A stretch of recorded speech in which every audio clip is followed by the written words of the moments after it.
importante conocer lo siguiente. Un psicoterapeuta no es el que sabe muchas técnicas, porque sería muy sencilla la psicoterapia si fuera así de fácil. Viene una persona eh, con ciertos rasgos de ansiedad y aplica unas técnicas muy chéveres de relajación, en de la casa y ¡pah!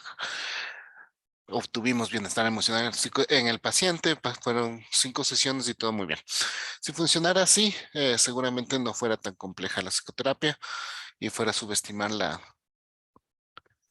capacidad del cerebro humano, la subjetividad y sobre todo la complejidad con la que funciona el cerebro humano. Siempre que me refiero a complejidad, no me refiero a difícil, sino me refiero a esas interacciones infinitas que puede generar debido a diferentes procesos cada uno de los cerebros humanos, ¿sí? Entonces no es que las técnicas, el conocimiento de las técnicas, la maniobra de las técnicas nos va a hacer unos psicoterapeutas denotados o efectivos, ¿no? Sino más bien el manejo integral del conocimiento psicoterapéutico. Esto viene desde entender bases primordiales de psicología, psicología general, psicología clínica, entender la historia de la psicoterapia, entender bases biológicas del proceso eh, de la mente y de los procesos mentales del individuo, entender neurobiología, neuropsicología y con todo eso poder llegar de una manera muy humilde, pero denotada con el paciente, ¿no? Entonces, las técnicas son conjuntos estructurados de conocimientos y prácticas con una base científica, sustentación teórica, y lo que promueven es transformaciones en el individuo o en los grupos que vienen con una demanda implícita o explícita, ¿no? Componentes de las técnicas. Es importante que está basada en una teoría científica de la personalidad de sus trastornos. Recuerden que siempre que vayan a utilizar una técnica, ustedes puedan tener una buena aproximación a de dónde se origina esa técnica, qué base teórica tiene, en dónde ha sido probada, leer artículos científicos acerca de la aplicación de esa técnica y de ahí utilizarla. Y ustedes, por ejemplo, pueden ver el EMDR, ¿no es cierto? El E-Movement Processing and que salió hace unos 15, 20 años, era una técnica buena que nos ayudaba especialmente para el estrés postraumático, pero necesitó de muchas pruebas. Funcionaba bien en Europa, pero a pesar de que nació en Brasil, funcionaba muy bien en Europa. Se testió en Brasil, se testió en Ecuador, se hizo la asociación de psicoterapia MDR en Ecuador y todas esas garantías nos hacen que nosotros podamos utilizar en el paciente, ¿sí? Eh, Me parece buena idea utilizar, por ejemplo, ustedes han visto, analizado y dicen, "Ah, puede ser que sea buena idea utilizar proceso de relajamiento de Schultz. Sabemos que es una técnica muy probada, entonces no tendríamos dificultad. Sin embargo, siempre empaparnos, por ejemplo, cuándo no puedo utilizar esta técnica. ¿Será que me sirve con esquizofrénicos? ¿Será que me sirve con pacientes epilépticos? ¿Cuáles son las indicaciones y contraindicaciones? Por eso es muy importante el contexto. No es que vamos a aplicar todo esto. ¿Será que en niños, en adultos, en jóvenes, con quién va a utilizar más? ¿Será que puedo mandar a casa? ¿Será que puedo hacer en grupo? Importantísimo, ¿no? El sustento científico de cada una de las técnicas que tengamos. Hay un millón de técnicas para cada cosa. Hay un millón de información en Internet. Y he visto que los noveles psicólogos se sienten muy seguros teniendo un montón de información sobre técnicas y sobre tests. O sea, es una locura. Y en realidad no les ha garantizado que sus pacientes lleguen a alcanzar un bienestar o por lo menos regresen a la segunda cita, ¿sí? Porque hay cuestiones mucho más de fondo en la relación psicoterapéutica que hacen que esto funcione como debe funcionar, ¿sí? Estar basada en una teoría científica de modificación de la conducta Sí, pero no necesariamente. Puede ser una teoría científica eh, que tenga como base otro tipo de teorías, pues humanísticas, pues el Gestalt mismo que habíamos visto. Pero claro, la que más pruebas científicas en laboratorio tiene es la psicología, la psicoterapia de la conducta cognitivo-conductual, ¿sí? Podemos comprobar la eficacia, veamos si se ha probado en otros lugares, actuar directamente sobre el sufrimiento humano y ejecutar personas preparadas en el campo de la psicología. No provocaría atrogenia, he visto muchas veces que es que todo está muy a disposición ahora. Está súper a disposición en la hipnosis, está muy a disposición. Relajamiento profundo, ahora todo está de moda el mindfulness, ¿sí? Y está bien que sepan y puedan aplicar ese, pero siempre y cuando sigan un proceso fuerte de formación. Me acuerdo cuando yo, a ver, ¿cuánto será? Hace 20 años comencé un proceso de formación en psicología profunda a través de la utilización de la técnica de hipnosis. En realidad fueron, o sea, para poder hacer el primer registro de relajación profunda para llegar a hipnosis, fueron por lo menos 2 semestres de estudio. Y en esos 2 semestres de estudio se estudiaba las bases profundas científicas. Y aún así, entrenábamos mucho durante 3 semestres más, fueron casi como 5 semestres de preparación para considerarnos hipnoterapeutas. En ese tiempo formamos la Sociedad de Psicología Profunda e Hipnosis del Ecuador. O sea, les estoy hablando del 2000 más o menos, sí, 2000, 2001. Eh, y teníamos un carácter científico, pero sobre todo basados en la experiencia propia y en la consolidación de datos acerca de la aplicación de esto en diferentes países. En ese tiempo me acuerdo que estábamos haciendo en Ecuador, en Alemania, de donde era nuestro profesor, era Bernard Meinholz, ya está mayorcito ahorita. Eh, Me parece que estábamos haciendo prácticas en México y en otro lugar. De estas experiencias teníamos tutores específicos que nos guiaban y nosotros hacíamos un proceso específico con nosotros mismos. Es decir, nosotros mientras estábamos estudiando seguíamos un proceso psicoterapéutico. Ese es el nivel de seriedad, ese es el nivel de integridad con lo que se ve de seguir cada una de las técnicas terapéuticas, ¿sí? ¿Qué es lo que siempre sugiero? Y es lo que yo hago. Ya tengo en la primera sesión una aproximación diagnóstica, una teoría del diagnóstico y comienzo a preparar mis sesiones psicoterapéuticas y entonces comienzo a revisar qué técnicas podría utilizar en cada una de las sesiones o cuál voy a utilizar durante varias sesiones y comienzo a revisar otra vez los libros pertinentes a la técnica. ¿Por qué? Porque la memoria es sensible y es frágil y tenemos muchos estímulos, muchas cosas que memorizar, muchos problemas en la cabeza. Entonces, llegar al proceso psicoterapéutico sin haber revisado nuevamente la técnica que va a aplicar es una irresponsabilidad. Y esto puede provocar efectos iatrogénicos, es decir, que van en contra de la salud del individuo. Es trato siempre de, antes de que llegue el paciente, darme un tiempo, separo entre 15 20 minutos entre paciente y paciente, revisar la historia clínica, ver cuál fue la técnica que apliqué, eh, cuáles son las técnicas que voy a aplicar, revisarlas. Eh, Antes era con libros, ahora es muy fácil obtener en el internet artículos, cosas novedosas de las nuevas técnicas, nuevos procesos en relación a esa técnica y ir adecuadamente preparado con el paciente, ¿no?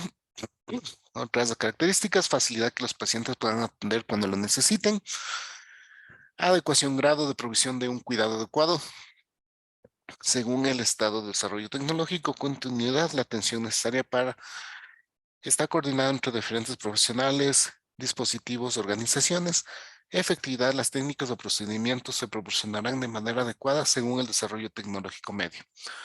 Eficacia, capacidad técnica para solucionar los problemas por los cuales está indicada. ¿Qué es ser eficaz y eficiente? Eficiente es cumplir con los objetivos que me voy proponiendo en el proceso psicoterapéutico. Entonces un psicoanalista puede decir, yo he sido eficiente porque he cumplido los objetivos en estos 8 años de psicoanálisis y psicología profunda. Y tienes razón, porque se ha cumplido, pero no es eficaz. Eficaz es aquel que cumple sus objetivos con la menor inversión de recursos.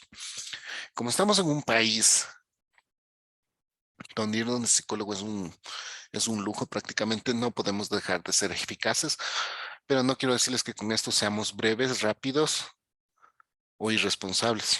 Sí tenemos que dar mejores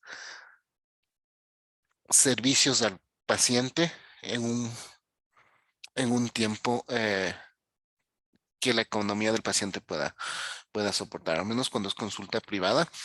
Va a ser bien difícil que puedan seguir más de 15, 20 sesiones, porque son, imagínense en cuanto a un promedio, si solo le ven una vez por semana. Y en el inicio a veces se le ve 2 veces por semana. Pongan el promedio de consulta $25. Entonces ya son $100 que está invirtiendo de su rubro esa familia, ese individuo, esa persona, ese adulto mayor, ¿sí?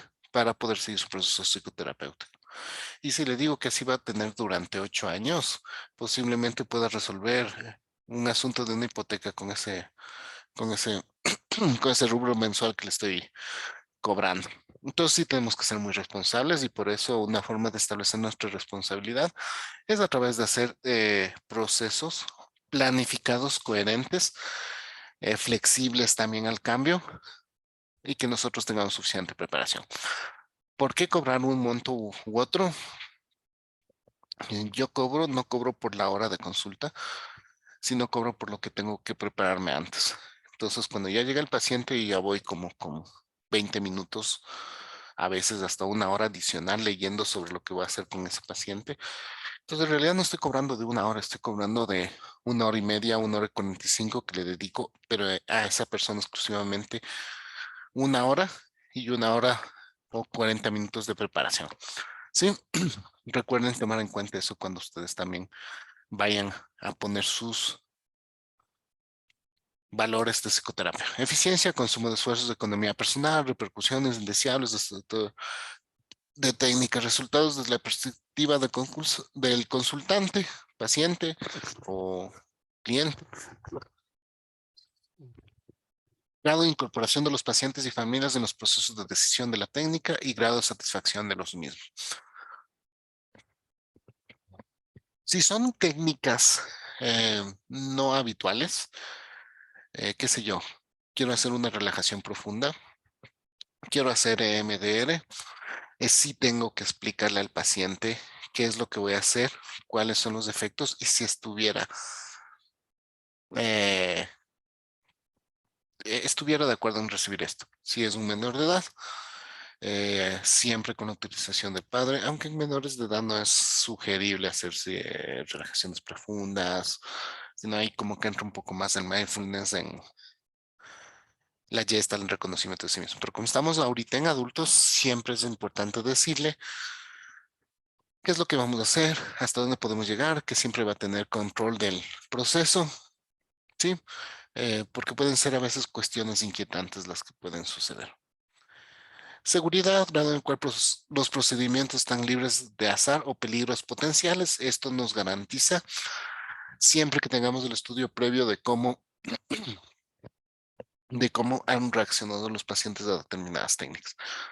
¿Por qué les decía al inicio, será importante hacer un proceso de relajación profunda en una persona epiléptica? Eso sabemos que está contraindicado, o al menos que se haga acompañado de un médico con especialización psiquiátrica o un neuropsicólogo o un especializado en neurología. ¿Por qué?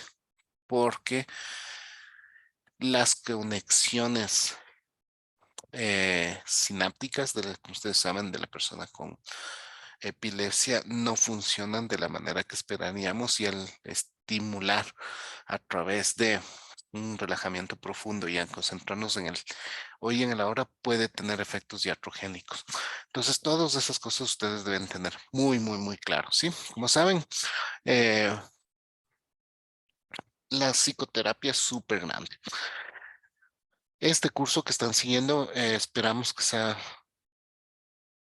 un buen aporte, pero por más que nos esforcemos, como saben, en el mundo de la psicoterapia queda mínimo todavía.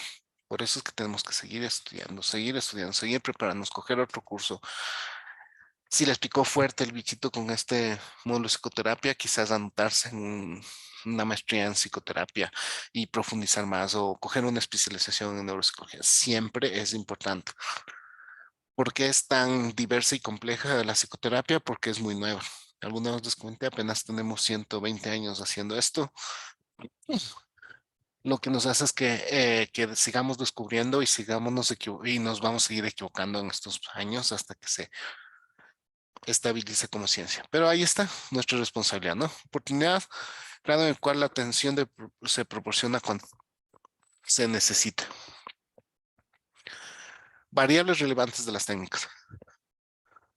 Variables dependientes del paciente, ¿sí? Edad, sexo, trastorno, severidad del trastorno, cronicidad, comorbilidad.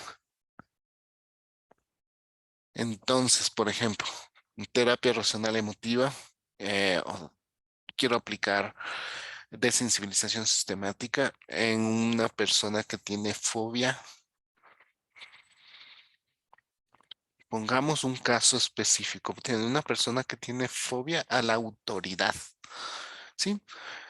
No sería un problema si es que esta persona tendría que tener reuniones cada lunes con la máxima autoridad de su institución, ¿sí? Entonces defino edad, ¿sí? Es una persona de 35 años, sexo es femenina, trastorno, tenemos un trastorno de ansiedad con una especificación, una fobia específica a la autoridad.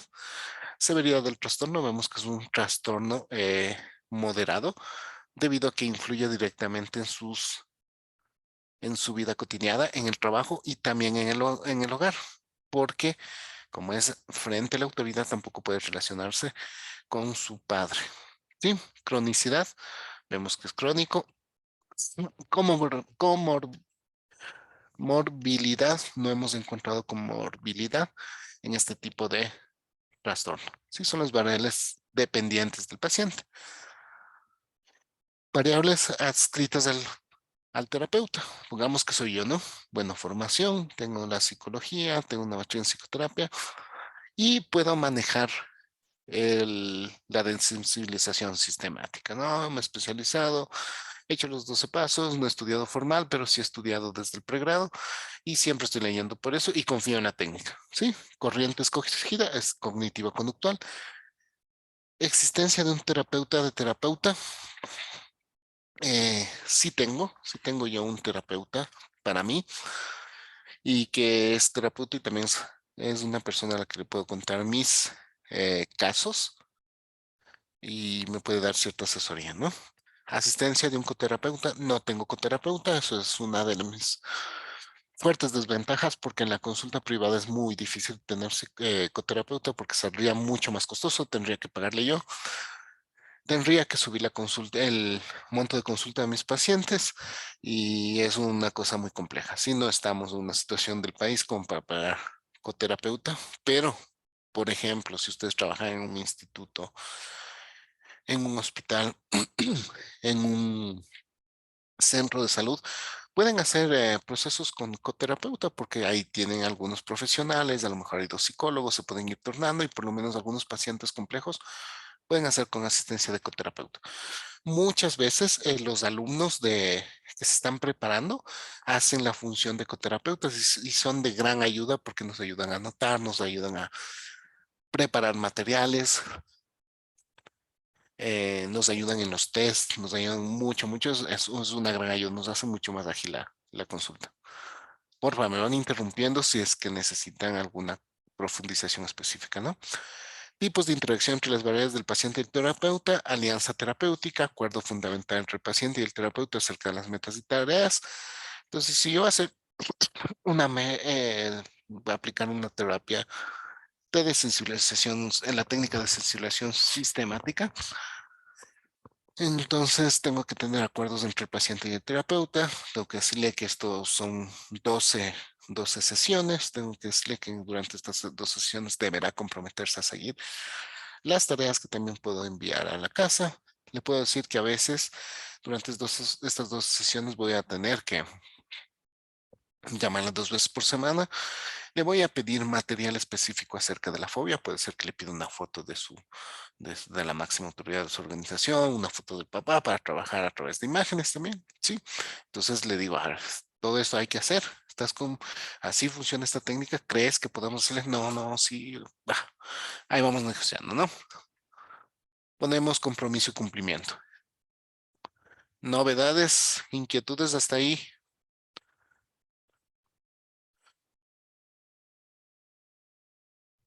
¿Vamos claros? De mi parte Sí, sí, Doc. Ya, qué bueno, sí. qué bueno. Vamos adelante, adelante.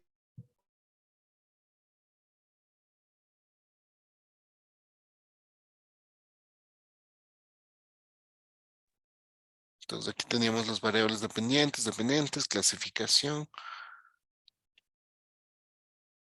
de las técnicas según criterios pragmáticos, ¿no?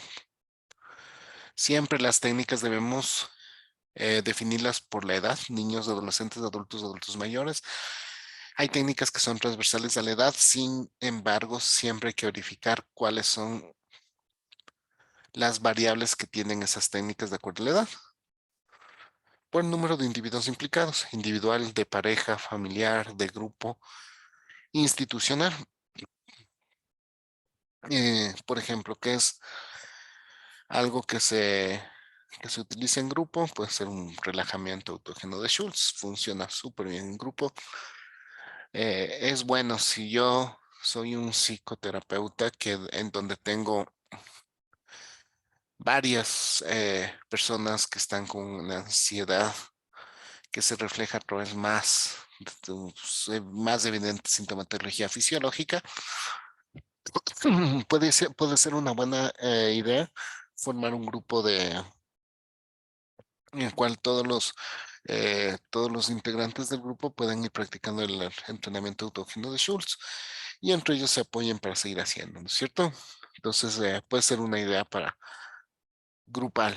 Otro que es grupal no es psicoterapia, pero sí es apoyo emocional fuerte. Por ejemplo, son los 12 pasos, ¿no? Los alcohólicos anónimos es una forma de apoyo psicológico súper. Yo considero que es una de las mejores estrategias, la más eficiente, la más eficaz para el acompañamiento de adicciones, ¿no? Entonces, Alcohólicos Anónimos sería otro ejemplo. La duración de la terapia, breve, de emergencia y larga duración. Ya saben que antes se decía, ¿no? Psicoterapias breves son 12 sesiones. Larga duración, llegan de las 12 sesiones para arriba, muy para arriba.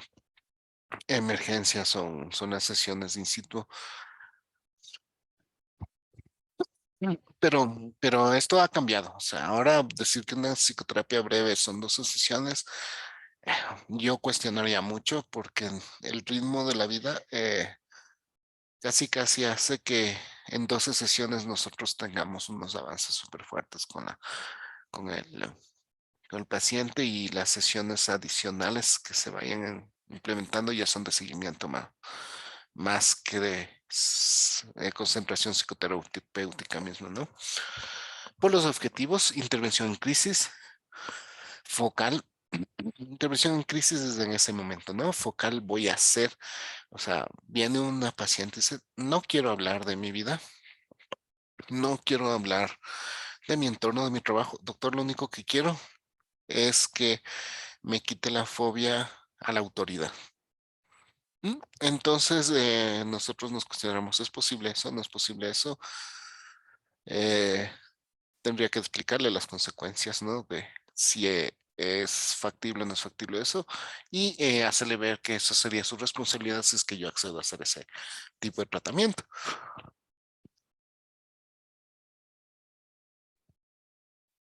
Humanística, conductual y cognitivo-conductual. Dependencia institucional, privada, pública, primaria, secundaria, atención terciaria, por los objetivos y finalizadas, es la que ya habíamos visto. Según el beneficiario directo, pacientes, personal asistencial, se da mucho, especialmente en desastres, que se trabaja con personas de asistencia en emergencias y hay que tener especial preparación de eso. Yo, por ejemplo, diría no sé. Sí, en realidad no sé cómo es el proceso de las técnicas para personal asistencial. Sí, que es diferente al proceso de las personas que son víctimas mismos del hecho, eh, el hecho natural que puede haber pasado, ¿no es cierto? Es un terremoto, es una forma es con la cual se le atiende a las víctimas del terremoto y otra forma es la intervención psicológica para el personal de asistencia. Clasificación de las técnicas con la teoría. ¿Se acuerdan del cuadro que ya habíamos visto? Que les di en las primeras clases. Apenas nos conocimos, entonces siempre tengan claro, ¿no? Psicoanálisis clásico, Freud, psicoanálisis de Klein, Lacan, Adler, Jung, técnicas fenomenológico-existenciales experienciales, análisis existencial, logoterapia. Los libros de logoterapia son muy, muy lindos, ¿no? Eh, Víctor Frank y todo eso sí es recomendable leer. A veces no solo, no necesariamente para aprender psicoterapia, sino para aprender lecciones de vida. Es muy, muy bueno. Psicoterapia existencial humanística, técnicas psicoterapia centradas en la persona, terapias gestálticas, psicodrama, análisis transaccional. Recuerden que las famosas, ¿no? Psicoterapias de tercera generación, en realidad eh, son procesos basados en evidencia que tienen como base o asidero fundamental todas las teorías inicialmente planteadas. Entonces, si ustedes entienden estas teorías de base, va a ser muy sencillo que luego puedan entender cualquier nueva corriente que salga como innovadora. Sí, entonces, en realidad es muy fácil luego cuando ustedes ya tienen conocimientos de base. Terapias conductistas, condicionamiento clásico, operante, que también lo vimos muy bien. No se olviden de siempre revisar ese cuadrito que yo les había compartido para entender la diferencia entre clásico, operante, reforzamiento positivo, mm, eh, todo lo que debe ver o relacionado a recompensas y otras más, ¿no? Técnicas basadas en teoría de aprendizaje social. Aquí viene ya nuestro amigo Bandura, ¿sí? ¿Se acuerdan del aprendizaje a través del muñeco bobo, entrenamiento en asertividad, entrenamiento en habilidades sociales, técnicas de autocontrol? Estas tres últimas, ¿se acuerdan que yo les di unos libritos que se llaman las 12 habilidades transferibles de UNESCO? Está hermoso ahí el entendimiento, pero pueden investigar mucho más cómo es el trabajo en técnicas basadas en la teoría de aprendizaje social. Cuando hacen grupos, no es importante saber acerca de toda la base psicológica, pero también hay que saber y entender una corriente pedagógica. Entonces, ustedes me dicen, doctor, ¿y si le llaman a hacer un curso, un taller para los padres en relación a padres de niños de 2 a 5 años en relación a asertividad, autocontrol, habilidades sociales, eh, empatía, ¿sí? Hago ese curso, pero tengo que pensar cuál es mi entrada pedagógica. Entonces, lo que yo he escogido por convicción y por trabajo y formación también siempre utilizo la pedagogía de la educación popular de Freire, ¿no? Es mi mi enfoque teórico pedagógico para poder desarrollar este tipo de habilidades. Ustedes también deberán entrenarse. Porque una cosa es dar un taller en la que yo, como ahorita les estoy diciendo, a ver, esto es una terapia, y otra cosa es eh, un taller en el cual ustedes necesitan que los individuos vivencien la asertividad para incorporarle a su repertorio cotidiano. Para eso hay que tener no solo técnicas, sino pedagogía en grupos. ¿De acuerdo? Mm. Intervenciones conductuales cognitivas, entrenamiento autoinstruccional, reestructuración racional, técnicas de manejo de ansiedad, técnicas de solución de problemas y conflictos. Acuérdense que las intervenciones conductuales conductivas, y eso me pasa mucho con los pacientes, cuando este tipo les cuesta llevar sus tareas a la casa, les cuesta comprometerse a hacer registros, les cuesta eh, cumplir con las fichas que se les manda, ¿sí? Entonces siempre tengan en cuenta esto, una terapia racional cognitiva conductual, cognitiva interpersonal, técnicos de evaluación cognitiva. Y la teoría general de los sistemas. Recuerden que la teoría general de los sistemas es un postulado de la física, de la matemática con Bertalanffy, ¿no? Pero que luego se aplica a las diferentes ciencias y de la cual la psicoterapia ha obtenido grandes resultados. Me parece un proceso psicoterapéutico único todo lo que hacen los terapeutas familiares basado en la teoría de los sistemas. Eso no quiere decir que no se pueda hacer terapia familiar a través del cognitivo, a través de la Gestalt, ¿sí? Pero creo que los que más resultados, asidero y todo en lo que es terapia familiar es a través de la teoría de los sistemas por la comprensión de fondo que tienen, ¿no? ¿Qué es lo que nos dice la teoría general de sistemas? No, el todo no es la suma de las partes. La familia no es la suma de sus miembros, sino se la entiende como la interacción de los miembros para la generación de los resultados específicos. Y esto es una teoría que nace desde la matemática y la física.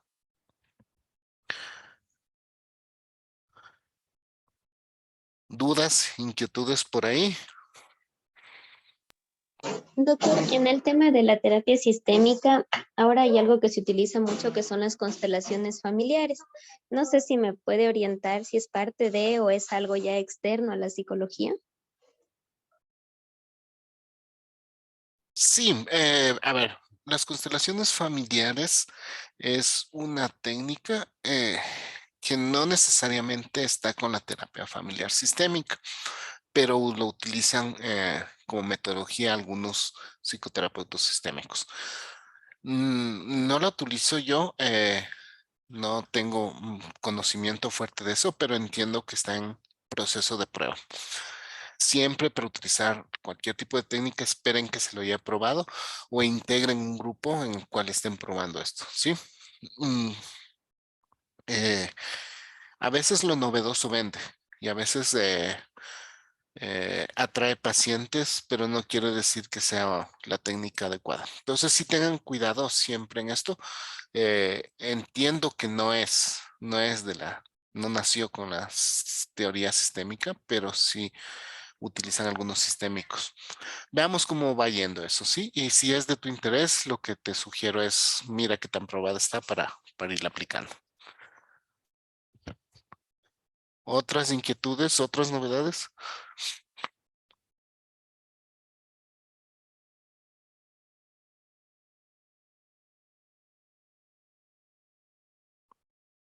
Vamos claros, ¿verdad? La otra vez me los pasé mucho, le estuve hasta muy tarde. Hoy no quiero que me pase lo mismo. Voy con una técnica de resolución de conflictos que es muy interesante porque, a ver, este es de Zurilla y Goldfried. Esto me enseñaron en pregrado y luego lo comencé a aplicar en posgrado. Y hay mucha investigación todavía, por eso les digo, es todavía vigente, ¿no? A mí me pasa mucho que en consulta hay pacientes no con una marcada sintomatología o diagnóstico, pero sí necesitan en alguien fuera de sus entornos con el que puedan contar o necesitan una asesoría en determinadas circunstancias y ahí es cuando nos sirve esta técnica de entrenamiento y resolución de conflictos, ¿no? ¿Qué es un problema? Primero, trabajar con el paciente en que todos los problemas son situaciones habituales, sí. Lo raro es cuando no hay problemas y cuando no hay problemas he visto, o cuando los padres evitan los problemas en los niños, evito que se causa mucha dificultad en el relacionamiento con su entorno y poca capacidad de manejo de la frustración. Entonces, un problema es una situación de la cual debemos aprender. Entonces, viene una persona y dice, es que tengo problemas. Sí, todos tenemos problemas, ¿no? Sí, es que mis problemas son profundos. ¿Qué tan profundos son? Y cuando nos comienza a contar, vemos que en realidad son problemas habituales, sin embargo, la persona los comienza a maximizar. No digo que minimicen las dificultades de cada persona, pero sí lograr el entendimiento de la persona que el problema es una oportunidad de aprendizaje que es inevitable y que la mejor acción que podemos tomar en relación al problema es poderlo controlar. Un problema es una situación real o imaginaria a la que tenemos que dar una solución, pero de la cual no disponemos en ese momento. Al no encontrar una solución a un problema, surge o se incrementa el estrés y los estados emocionales. A la par del problema, nos puede contar el problema y vemos que hay un alto nivel de ansiedad o de estrés debido al problema, pero no es en realidad el problema, sino a la poca capacidad que tiene el individuo para manejarlo, ¿sí? Y ahí es la frase típica que se dice, entramos presos de la ansiedad, del pánico y el problema se comienza a hacer más grande. Y no es que el problema se hace más grande, sino que nosotros lo comenzamos a hacer más grande.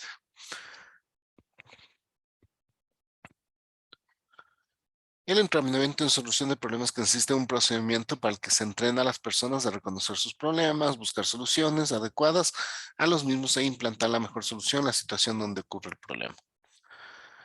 Estas son las fases para la solución. ¿Sí? Primero, orientación general hacia el problema. Definición y formación del problema. Generación de soluciones alternativas. Toma de decisiones, puesta en práctica y verificación de la solución. Como ven, aquí tenemos nuevamente otra habilidad para la vida de las dos habilidades transferibles que les había compartido en ese documento, que es toma de decisiones. Aquí es donde suele haber un estancamiento fuerte. Entonces, cuando comenzamos a trabajar los 5 pasos, con los pacientes van muy bien. Bueno, a veces no. Orientación general hacia el problema. La definición, formulación del problema les cuesta un poquito. Generan buenas soluciones alternativas, pero aquí hay un estancamiento fuerte. Toma de decisiones, ¿sí?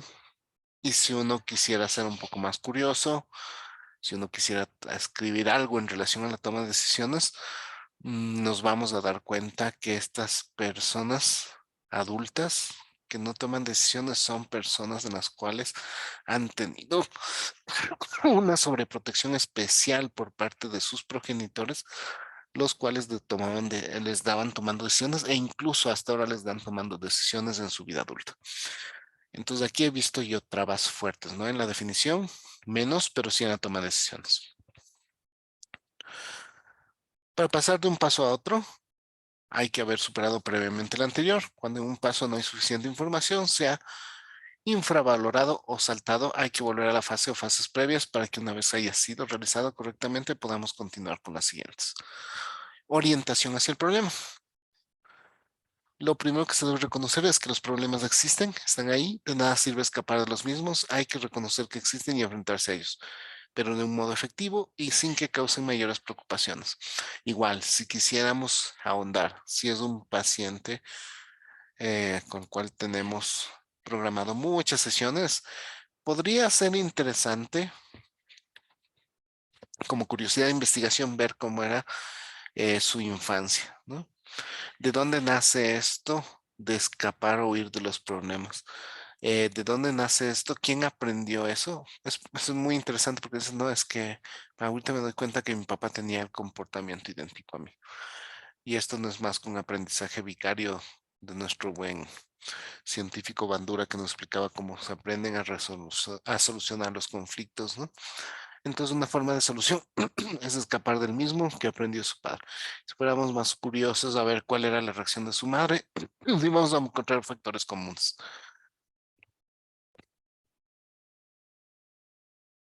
Entonces, en la primera parte ponemos, piense en los problemas, tanto en los poco relevantes como en los muy relevantes que tiene usted ahora.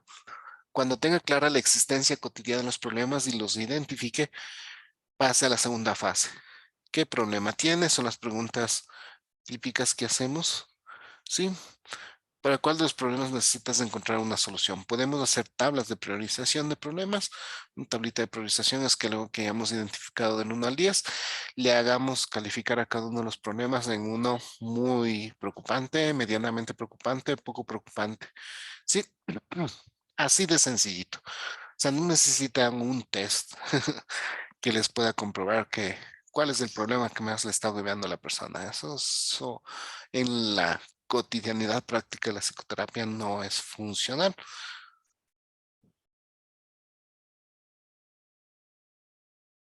Una vez que tenemos esto, seguimos y miren, aquí está lo que les estaba contando.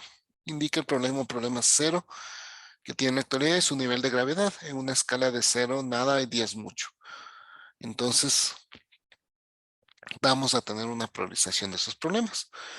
Una vez que reconoce que el problema existe, definirlo claramente, determina el quién, qué, dónde, cuándo, por qué y cómo del problema. Entonces, como ven, esto, esto exige trabajo cognitivo fuerte, pero también exige un buen trabajo en la casa, ¿sí?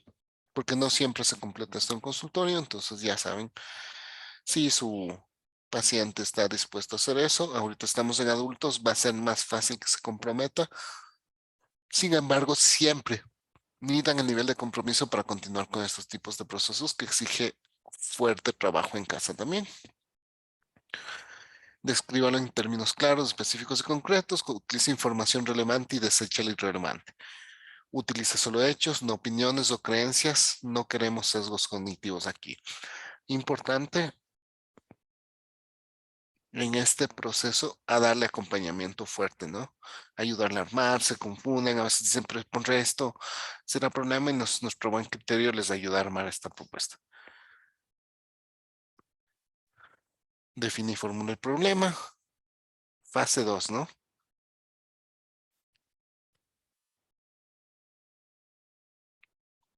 Entonces ahí es cuando comenzamos a definir el problema ya con todos los factores que estábamos viendo acá. El quién, qué, dónde, cuándo y por qué. Y vamos a definir el o los problemas de acuerdo a la priorización. No vamos a trabajar con muchos problemas a la vez, pero sí vamos a trabajar con los que más nos estén agobiando en ese momento. Generación de alternativas de solución. Una vez que tiene claramente definido el problema y las metas relacionadas con el mismo, debe pasar a generar un número posible de soluciones alternativas al problema, aunque estas alternativas sean incoherentes, ¿no? Interesante aquí, como ven, todo está escrito. Ahora, lo que diría un Nobel psicólogo, un Nobel psicoterapeuta, hagamos un brainstorming. Lo mismo, pero con otras palabras, ¿sí? Pues a veces no hay que dejar nubilarse de las nuevas palabras que salen o que en realidad son cosas que ya estaban escritas ahorita. Lo que está diciendo es una lluvia de ideas. Por más locas que sean, siempre anótenlas, porque por ahí puede salir una buena solución. Tenga en cuenta que en esta fase debe generar el mayor número posible de soluciones alternativas. Lo importante es la cantidad de alternativas, no la calidad de las mismas. Al revés de lo que generalmente pasa, ¿no? Cualquier solución que le venga a la mente, por descabellada que le pueda parecer, es válida, ¿sí? Como alternativa, ahora no es el momento de su valoración. Sea concreto en las alternativas que planee. Las generales son poco útiles, difíciles de ejecutar, sino más bien alternativas concretas, sencillas, aplicables y en gran cantidad, ¿sí? Entonces hay que apoyarle al paciente en generar este tipo de, ap- de, de propuestas, aunque parezcan descabelladas.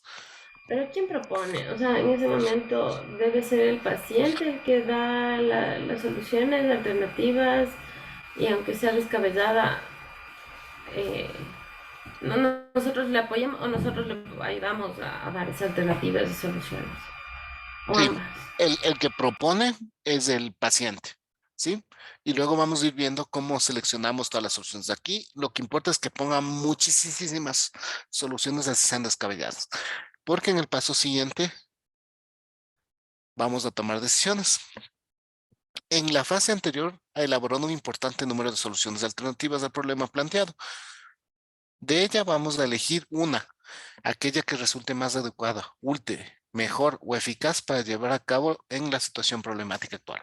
Entonces, igual, podemos tener un listado con toditas las soluciones que ha dado y ahí medimos. Esta es útil, es adecuada, es moralmente aceptable, es eficaz, es decir, me llega a solucionar el problema sin utilización fuerte de recursos, ¿sí? Es eficiente, me lleva a cumplir el objetivo. Y señalando todo esto, con esta tablita nos va a llegar una solución concreta que cumple con estos factores. La mejor puntuada será la solución que escojamos. Una vez que se ha decidido por una solución, debe plantearse estas cuestiones. Con esta solución puede cambiar la situación problemática. Entonces, una vez que ya prioricé haciéndome viendo que te cumpla con esto. Aquí por eso les decía que hay un estancamiento porque va a ser difícil. Voy a decir, pero es que esto también me parece útil. ¿Te parece buena esa solución? ¿Pero es eficaz? No es eficaz. Ahorita no tengo dinero para cumplir eso. Entonces tachemos, vamos por la otra. ¿Sí? Aquí es cuando nosotros le ayudamos fuerte. Y una vez que escogimos la solución, le volvemos a poner a prueba. Con esta solución puede cambiar la situación problemática. Necesito más información antes de pasar a ponerla en práctica. ¿Qué solución o combinación de soluciones debo elegir para poner la solución en práctica? Una vez que hago esto, si la respuesta a todas las cuestiones anteriores es afirmativa, debe poner en marcha la táctica para implantar esa solución en la situación de la vida real. Esto se hace siguiendo los mismos pasos anteriores para la toma de decisiones de la mejor solución que se ha seleccionado. Es decir, vamos a probar nuestra solución. Aquí ponemos ya la solución elegida. Se va con estos 3 ejercicios.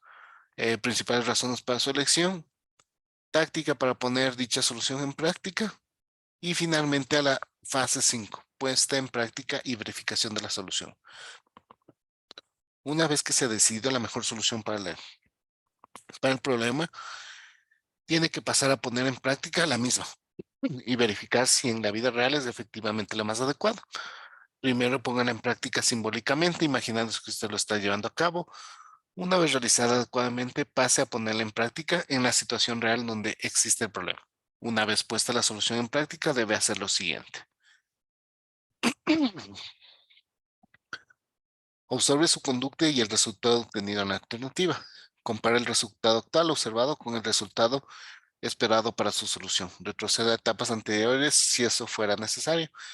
Recuerden, la corrección del curso es súper importante. Puede ser que hayamos tenido fallas, pero es normal porque el paciente está aprendiendo este proceso, ¿sí? Finalice el proceso de solución de problemas si el resultado es satisfactorio. Refuércese por sus esfuerzos, es decir, felicítese por sus esfuerzos de aplicar el proceso de solución de problemas a su problema particular satisfactoriamente. Elógiese por haberlo conseguido. Por un bien hecho, utilice un refuerzo material. Paso de ahora cuando la puesta en práctica y verificación de solución no es satisfactoria. Cuando la comparación entre el resultado esperado de la solución y el observado es adecuado, se ha encontrado una solución satisfactoria al mismo, pero en algunos casos esto no es así. Entonces, cuando existen discrepancias, suelen deberse bien a dificultades en el proceso de solución de problemas o bien en la ejecución de la solución.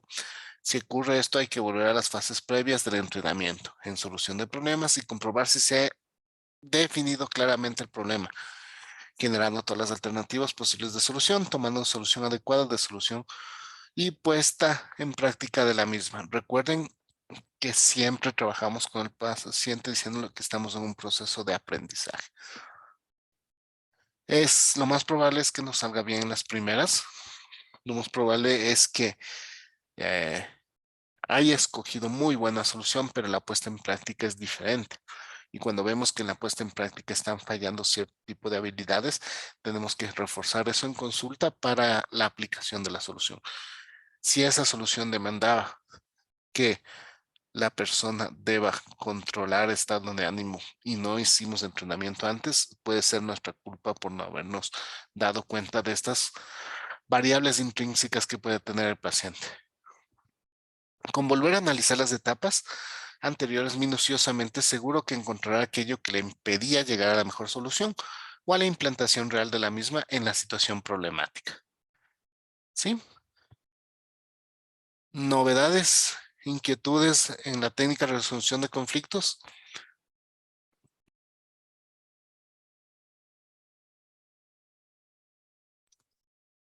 Sí.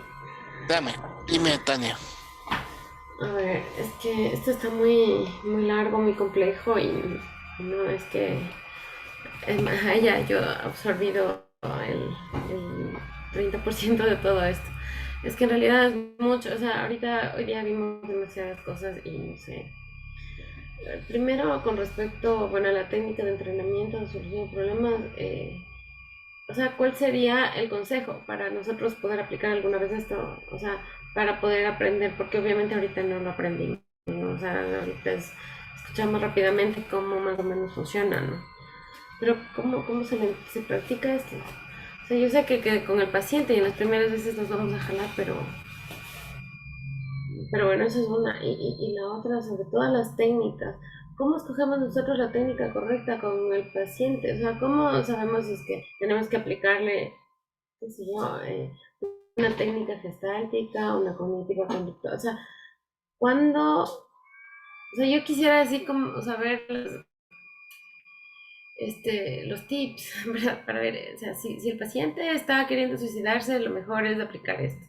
Si la familia necesita volver a ser feliz porque ya ahora tiene muchos problemas, ¿qué técnicas aplica? Entonces, ese tipo de cosas como que no tengo nada claras, o sea, en realidad me siento un poco como frustrada con este curso porque claro, yo sigo con el anhelo de poder aplicar la psicoterapia, ¿no? Pero con lo que ahora nos dice es como que, chuta, tienen que estudiar más porque después de esto hay mucho más. Entonces, yo sé que quizás debemos especializarnos en una cosa, ¿no?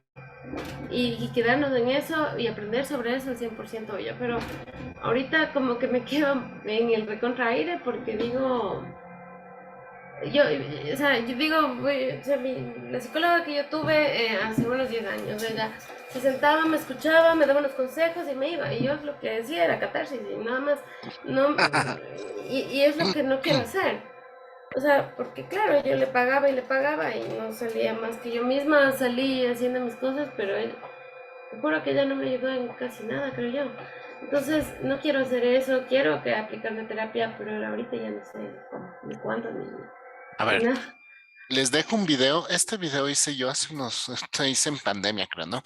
En este video de YouTube está lo mismo que vimos ahorita, lo explico en 8 o 7 minutos, creo que lo explico otra vez.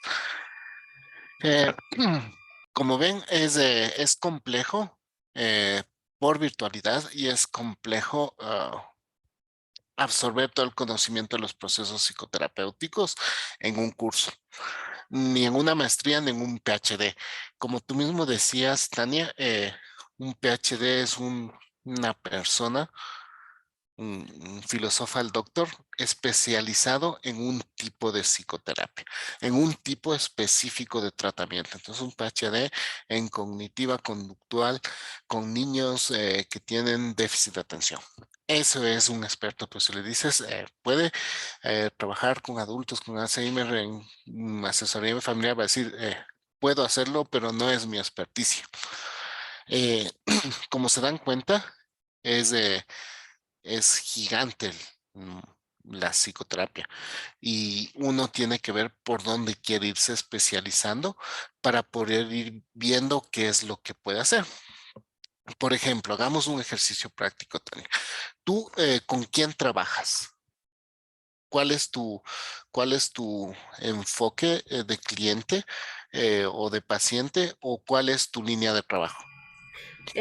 Bueno, te comento, yo en realidad no tengo experiencia en psicología y me gradué este año. Y yo soy ingeniera, soy ingeniera geógrafa, me gradué de psicóloga recién. Entonces, claro, yo estudié esta carrera porque dije, bueno, va a ser la profesión de mi vejez. Y en realidad sí, yo no tengo una experiencia y quiero tenerla, pero tengo miedo de empezar con una experiencia. O sea, en la universidad hicimos prácticas profesionales, pero fue muy dirigido en el área de laboral, en talleres, en trabajos más comunitarios, pero ya persona a persona, psicoterapia, no, yo no tengo nada de experiencia, la verdad.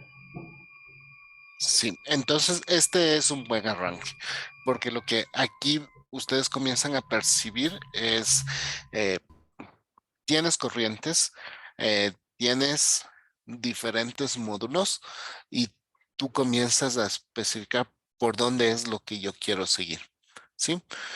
Definiendo por dónde lo que es lo que quiero seguir. A lo mejor sí es como yo les comentaba, ¿no? O sea, yo sé por dónde no quiero seguir, sé que no quiero trabajar con eh, eh, drogodependencia, sé que no trabajo en problemas psicosexuales, sé que no trabajo con adultos mayores y sé que mi área de especialización tiene que ver mucho más cognitivo-conductual, ansiedad, problemas de conducta y algo de depresión. Entonces, ese es mi campo específico. Eh, Va a ser para mí difícil tratar niños o adultos que no estén dentro de esta área concreta. ¿Por qué? Porque por más experiencia que tenga, no voy a tener la capacidad, o yo específicamente no tengo la capacidad para poder atender a todo el campo de personas. Entonces, si me preguntan, y ¿qué es lo que hace Diego Porras? Digo, soy cognitivo-conductual, me especializo en niños, adolescentes y adultos en ansiedad, estrés, depresión, problemas de conducta. ¿Sí? Entonces tengo un campo muy definido como para poder trabajar. Y ahí es cuando comienzo a investigar mucho más fuerte. ¿Sí? Y puedo trabajar un poco más. ¿Cómo escoges tú las técnicas ya en tu campo de especialización? El consejo que les puedo dar, no hay como ser todólogos en psicoterapia, así como no hay como ser todólogos en medicina. Y, y cada vez tanto la medicina como la psicoterapia tiene que especializarse mucho más. Por ejemplo, un gran amigo mío, médico, traumatólogo especializado en tobillo y pie. Él es especializado en tobillo y pie. Si le dicen, le llevo a mi mamá, tiene problemas de cadera, de pana, no puedo atenderle porque necesitarías ir donde un traumatólogo que se especialice un poco más de cadera. Igualito pasa en psicoterapia, ¿sí? Pero para eso, para llegar a esa conclusión, deben pasar por lo que ustedes están pasando ahorita. Eh, hasta golpearse con la frustración, hasta golpearse muy fuerte con la frustración que ustedes sienten, es normal. Están frente a un monstruo, ¿sí? Están frente a un monstruo gigante que es la psicoterapia y, y es de largo, o sea, es de largo. Como les dije, yo mi primera experiencia en una técnica de psicología profunda fue hace 22 años, ¿sí? Y sigo y sigo y sigo y sigo. No vamos a parar. Eh, mientras sigue evolucionando la psicoterapia. Entonces sí es frustrante, a todos nos pasa eso. Em, si, si ustedes ya definen exactamente el campo que van a hacer, van a encontrar cosas muy específicas donde van a hacer eso, ¿sí? De ahí el resto, inclusive una maestría, no les va a decir eh, qué es lo que van a hacer en cada uno de los campos. ¿De acuerdo? Ay, no sé si te resolví algo, Tania, o necesito un poquito más yo de claridad. Doc, no sé si puedo aportar un poquito tal vez. Claro, claro, dale, Amparito. Ok, muchas gracias. No, pues precisamente mencionarle a Tania que como en los diferentes ámbitos de la psicología, cada uno de los que vayamos a experimentar son precisamente un aprendizaje. En mi caso, por ejemplo, yo también comencé con temas de asesoría en psicología como tal. Y también mencionar, ¿no? Es importante lo que decía el doc, que a medida que pasa el tiempo vamos viendo en qué nos vamos especializando, con qué tipo de población vamos trabajando. Yo en primera instancia, por ejemplo, decía, para mí el trabajo con mujeres va a ser súper complicado. Eso es lo que yo tenía en mente. Sin embargo, mis prácticas preprofesionales las tuve que hacer en la maternidad. Entonces, no tuve ninguna alternativa. Trabajaba con mujeres porque trabajaba con mujeres. Posterior a ello, en el Centro de Equidad y Justicia, el trabajo también se centra en mujeres. Entonces, me fui acoplando a eso y me fui adaptando y acorde a eso fui desarrollando diferentes metodologías de trabajo. Ahora, lo que yo considero desde mi punto de vista que es importante en el momento de elegir una técnica es tener en cuenta la historia de vida de él o la paciente, tener en cuenta el posible origen o causa del problema que está manifestando. Y algo que también considero indispensable son las características de personalidad, los rasgos de personalidad, o si en el caso de resolvemos esto, la personalidad de ese individuo, porque precisamente eso nos va a guiar a nosotros a saber cuál sería la técnica más adecuada o más oportuna a manejarla con ese paciente. ¿Por qué? Porque precisamente nos orienta a utilizar la técnica que tal vez nos ayude a obtener mejores resultados. Un ejemplo, me invento, o tal vez desde la experiencia, pero no recuerdo puntualmente el caso, pero hay personas que son mucho más cognitivas, mucho más, de manera general, por decirlo de alguna manera, ¿no? Existen personas que son mucho más cognitivas que emocionales. Entonces, con una persona que identifico estas características cognitivas, quizás lo más conveniente va a ser utilizar una técnica cognitiva conductual. Mientras que si veo a una persona que es mucho más emocional, quizás me pueda servir una técnica de la Gestalt. Pero para eso precisamente requerimos del contacto con el paciente o la paciente. Y también, aunque suene como un cliché, no existen fórmulas ya establecidas para el uso de la psicoterapia. Una persona puede presentar depresión, pero puede ser, por ejemplo, por una ausencia de sentido de vida, mientras que otra persona también puede estar presentando depresión, pero puede ser por un duelo patológico. Entonces, no porque las dos tienen depresión significa que voy a aplicar la misma técnica. No es así. Todo va a depender, como le decía, de la historia de vida, de la posible causa u origen del problema, así como también de la personalidad. Ese es mi punto de vista, es como lo que yo le pudiera manifestar a Tania y mencionarle también esta situación de que no se frustre, porque a medida que avanzamos también estamos en un retroceso, porque ya avanzamos en algo, pero nos damos cuenta que existen nuevas técnicas. Entonces, que nos toca aprender esas nuevas técnicas y estamos en retroceso todavía. Entonces, siempre va a ser un continuo aprendizaje.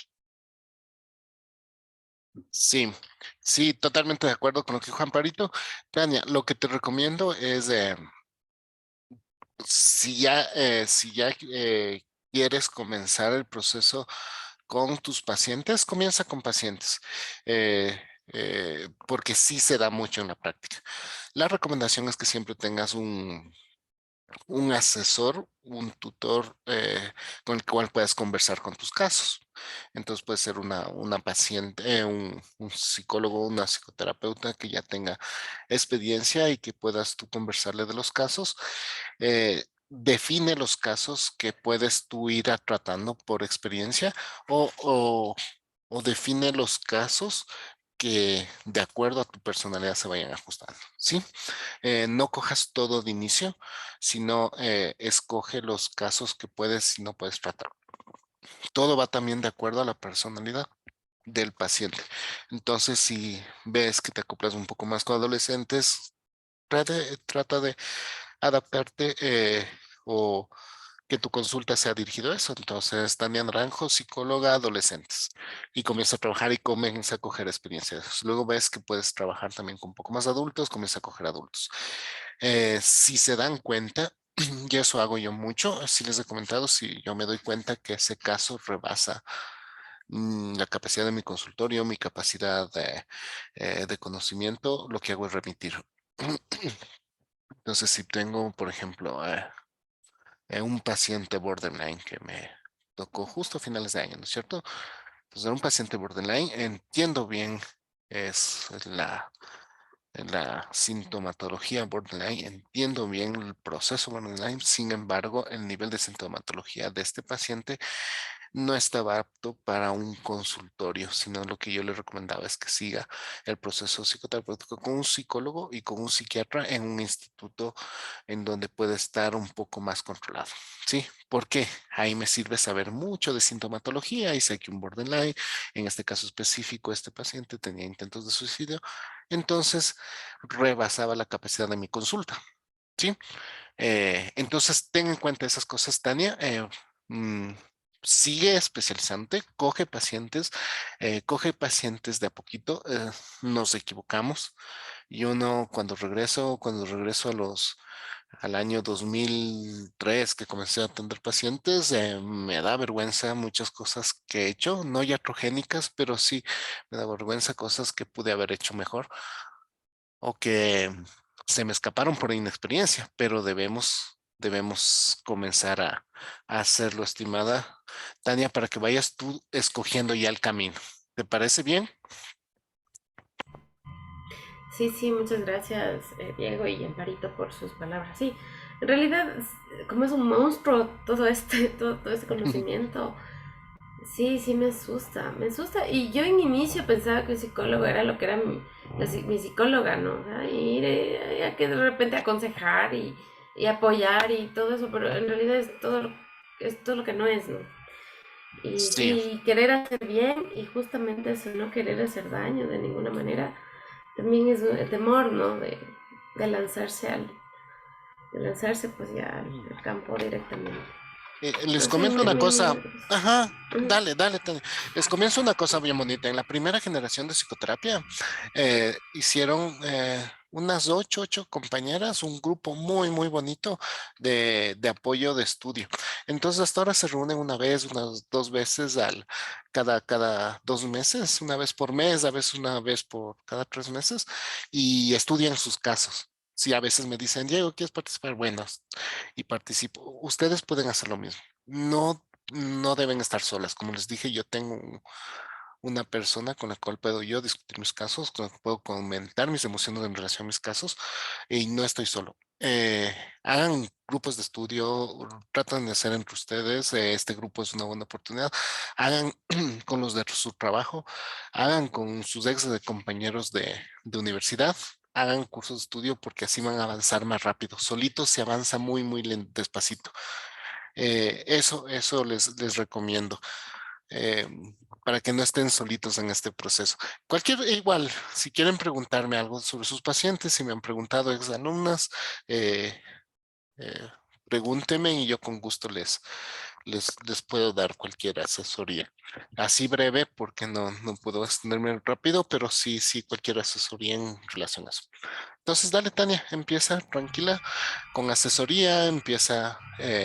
Y una cosa, esto es importante, y creo que les dije en la primera sesión, no todos los psicólogos son psicoterapeutas, no todos los psicólogos clínicos son psicoterapeutas y no todos los magíster en ciencias psicológicas y psicoterapia son psicoterapeutas. Uno puede haber estudiado psicoterapia hasta nivel de doctorado y eso no te califica como psicoterapeuta, porque entender la psicoterapia es bien complejo. Es bien complejo, por eso les decía, no es técnicas, no es ser un buen diagnosticador, no es saberse un millón de test. La psicoterapia es en sí la profundidad de la modificación de la personalidad para conseguir bienestar emocional, y eso todavía es algo como muy etéreo, ¿no? Entonces, van a conocer un montón de gente que tiene maestría en psicoterapia o PhD, que si ustedes conversan a profundidad no hacen psicoterapia. Entonces sí pasa eso, pasa mucho, mucho eso, porque tratamos con la mente, con la subjetividad, y eso es un mundo entero, estimadas compañeras de este módulo. Y Dale. una preguntita, Ajá. una última pregunta. Para uno iniciar, para empezar a tener pacientes, ¿debe tener algún requisito legal? O sea, A debes ver, tener algún requisito para, no, claro, para el ejercicio psicoterapeuta o algo así, ¿no? Con no sé, la escuela de psicólogos del país, no sé. no necesitas la escuela de psicólogos, pero sí necesitas todo lo que un consultorio requiere, que son cosas legales, ¿no? Que el Ministerio de Salud, autorización de los bomberos, un montón de autorizaciones eh, que se requieren legalmente para un consultorio psicológico. Si lo vas a hacer en tu casa, vas a recibir a unos pacientes. No necesitas todos estos requisitos, o en un consultorio en el cual ya esté establecido. Yo les sugiero mucho en cuando quieren ya hacer su consulta, hagan entre algunas personas, porque en realidad es caro un consultorio, o júntense con otras personas donde ya tengan establecido. ¿Qué es lo que, qué es lo que va a pasar si hacen en su casa? Escojan un lugar que no sea el, la sala o lugar, adecuen un lugar, un cuarto específico para hacer psicoterapia, y hagan un entorno agradable. Eso, si van a hacer a través en línea, que funciona mucho en pandemia, igual tengan siempre las precauciones necesarias. ¿Cuáles son las precauciones necesarias? Una buena historia clínica, respaldos y permisos, contrato psicoterapéutico, con las cosas muy básicas, y compromisos psicoterapéuticos. Eso es lo que les va a respaldar siempre, ¿sí? Si ven que el caso es complejo, refieran el caso, o trabajen a la par con un instituto, con un psiquiatra, con un neurólogo de confianza, eh, neuro, neuro, un neurocientífico de confianza, un neuropsicólogo. No lo hagan solo. Eso es mi mejor recomendación que pueden hacer. Si sienten que el caso está complejo, necesitan conversarlo con otras personas. Si sienten que el caso no está a su alcance, es normal. O sea, todo el tiempo tenemos casos que no están a nuestro alcance, y nuestro profesionalismo como psicoterapeutas es remitirlo. Eh, Eso les podría sugerir, pero dale, Tania, comienza a hacer asesoría, casos tranquilos, luego tú mismo vas subiendo de intensidad, y luego vas a ser una experta en algo muy específico que pueda salir por ahí. Sí, muchas gracias, Diego. ¿Y qué permisos necesitamos del Ministerio de Salud? Eh, a ver, es que no recuerdo si hay un permiso o una certificación, creo que es del Ministerio de Salud. En, no, no, tenemos un código del Ministerio de Salud con el registro del título, en el que generalmente cuando uno hace informes pone ese sello con el número del registro del Ministerio de Salud, que es lo que valida un informe, por ejemplo. Entonces averigüen bien eso. Yo tengo desde hace años, ya ni me acuerdo cómo se sacaba. Tengo el numerito, pero no lo he actualizado. Eso no se desactualiza, pero es una autorización del Ministerio de Salud para eso. No, Ujú. pero eso me parece que es solamente un registro por internet, algo así era. Sí, Algo, ajá, sí, como es registrarse y sencillito. le otorgan un número, algo así es eso del Ujú, Ministerio de Salud. ujú. Sí, dale con tranquilidad, Tania. Sigue cogiendo pacientes, vele, haz una asociación, únanse entre ustedes, escríbanse por interno o así. Compañeras, quieren hacer un grupito, llamen a sus amigos de, de antaño, y díganles, a ver, quiero hacer un grupito de estudio psicoterapéutico, y van a ver que aprenden un montón, y aparte es divertidísimo en grupo y se avanza más rápido. ¿Qué más? Eso les podría sugerir. Vean el videito que les vi hace un tiempo. Sí, pero explico esto de los problemas, de la resolución de problemas, pueden reverlo. Vean las diapositivas, si necesitan que les mande las diapositivas por WhatsApp. eh, Mándenme un mensajito y les mando esas diapositivas. Como se ven, hay muchísimo que leer, muchísimo que leer. Eso, estimadas, eh, Compañeras, ¿alguna otra inquietud, otra duda? Doc, yo solamente mencionarle que tenía una inquietud referente a dos aspectos de la clase anterior. No sé si me las puedes solventar por aquí o por WhatsApp, porque todavía no me ha contestado, por favor. Solo eso nada más. Ya te contesto, Amparito, ¿listo? Gracias, Doc. Eso, un abrazo y hagan muchas preguntas para resolverlas la otra semana también, ¿ya? Si quieren me hacen preguntas dentro de semana también. Que tengan linda noche, Muchas que gracias, gracias a descansen, todos. que les vaya Gracias, bien, igual. hasta luego. Hasta Hasta luego. luego. Gracias.